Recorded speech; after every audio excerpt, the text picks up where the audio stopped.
Hola, soy Anaís González y soy dibujante. Me especializo en el retrato rápido y en captar la esencia de las personas en el papel.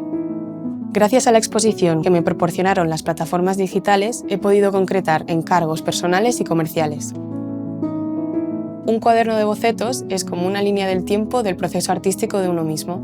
Trabajar en sus páginas me permite dibujar con agilidad e ir mejorando mi técnica a través de la práctica.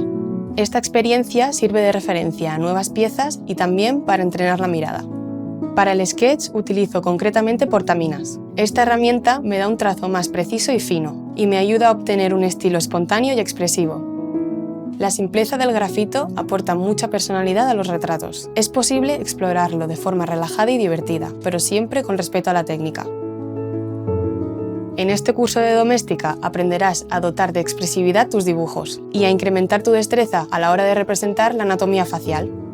Para el proyecto final desarrollarás retratos a línea con dos durezas diferentes de grafito en un cuaderno. Empezaremos con las reglas básicas de la estructura y perspectiva del rostro y veremos cómo sintetizarlo y entender sus diferentes tonalidades. Después de escoger una referencia te enseñaré a cómo representarla con fidelidad y cómo encajarla sobre el papel. De ahí entraremos en el sombreado y reforzaremos los tonos más oscuros para crear tridimensionalidad y finalizar el dibujo. Además, editaremos digitalmente el resultado y hablaremos de cómo utilizar las redes sociales como portafolio para atraer clientes.